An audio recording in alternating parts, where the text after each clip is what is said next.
The true story of Thanksgiving. The story of the Pilgrims begins in the early part of the 17th century. The Church of England under King James I was persecuting anyone and everyone who did not recognize its absolute civil and spiritual authority. Those who challenged ecclesiastical authority and those who believed strongly in freedom of worship were hunted down, imprisoned, and sometimes executed for their beliefs. A group of separatists first fled to Holland and established a community. After 11 years, about 40 of them agreed to make a perilous journey to the New World, where they would certainly face hardships but could live and worship God according to the dictates of their own consciences. On August 1st, 1620, the Mayflower set sail. It carried a total of 102 passengers, including 40 pilgrims led by William Bradford. On the journey, Bradford set up an agreement, a contract, that established just and equal laws for all members of the new community, irrespective of their religious beliefs. Where did the revolutionary ideas expressed in the Mayflower Compact come from? They came from the Bible. The Pilgrims were a people completely steeped in the lessons of the Old and New Testaments. They looked to the ancient Israelites for their example. And because of the biblical precedents set forth in Scripture, they never doubted that their experiment would work. But it was no pleasure cruise. The journey to the New World was a long and arduous one, and when the Pilgrims landed in New England in November, they found, according to Bradford's detailed journal, a cold, barren, desolate wilderness. There were no friends to greet them, he wrote. There were no houses to shelter them. There were no inns where they could refresh themselves, and the sacrifice that they had made for freedom was just beginning. During the first winter, half the Pilgrims, including Bradford's own wife, died of either starvation, sickness, or exposure. When spring finally came, Indians taught the settlers how to plant corn, fish for cod, and skin beavers for coats. Life improved for the Pilgrims, but they did not yet prosper. And this is important to understand because this is where modern American history lessons often end.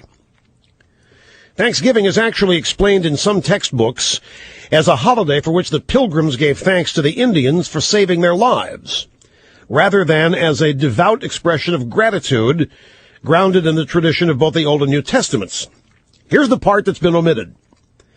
The original contract the Pilgrims had entered into with their merchant sponsors in London called for everything they produced to go into a common store, and each member of the community was entitled to one common share. All of the land that they cleared and the houses they built belonged to the community as well, and they were going to distribute it equally. All the land they cleared, the houses they built, belonged to the community. Nobody owned anything. They just had a share in it. It was a commune. It was the forerunner to the communes we saw in the 60s and 70s out in California. And it was complete with organic vegetables even, just like the communes of today are. There's no question it was organic vegetables. Bradford, who had become the new governor of the colony, recognized that this form of collectivism was as costly and destructive to the Pilgrims as that first harsh winter, which had taken so many lives. He decided to take bold action. Bradford assigned a plot of land to each family to work and manage, thus turning loose the power of the marketplace. Long before Karl Marx was even born, the Pilgrims had discovered and experimented with what could only be described as socialism. And what happened? It didn't work. They nearly starved. It never has worked. What Bradford and his community found was that the most creative and industrious people had no incentive to work any harder than anybody else, unless they could utilize the power of personal motivation. But while most of the rest of the world has been experimenting with socialism for well over 100 years, trying to refine it, perfect it, and reinvent it, the Pilgrims decided early on to scrap it permanently. What Bradford wrote about this social experiment should be in every school child's history lesson. If it were, we might prevent such needless suffering in the future, such as that we are enduring now. The experience that we had in this common course and condition, this is Bradford, the experience we had in this common course and condition tried Sunday years, that by taking away property and bringing community into a commonwealth would make them happy and flourishing, as if they were wiser than God, Bradford wrote. For this community, so far as it was found to breed much confusion and discontent, and retard much employment that would have been to their benefit and comfort. For young men that were most able and fit for labor and service did repine that they should spend their time and strength to work for other men's wives and children without being paid for it. That was thought injustice. Why should you work for other people when you can't work for yourself? What's the point? That's what he was saying. The Pilgrims found that people could not be expected to do their best work without incentive. So what did Bradford's community try next?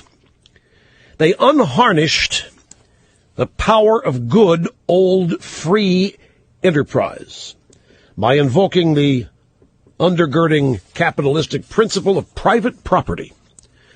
Every family was assigned its own plot of land to work and permitted to market its own crops and products.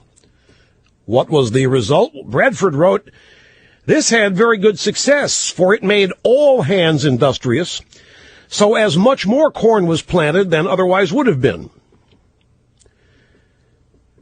Is it possible that supply-side economics could have existed before the 1980s? Yes.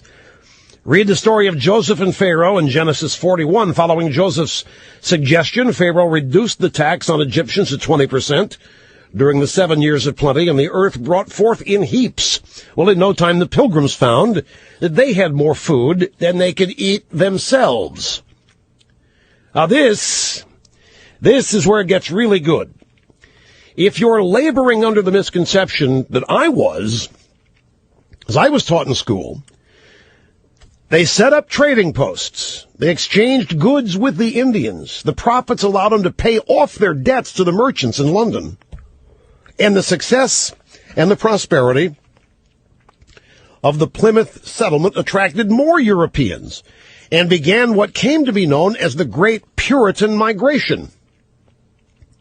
But this story stops when the Indians taught the newly arrived suffering and socialism pilgrims how to plant corn and fish for cod. That's where the original Thanksgiving story stops.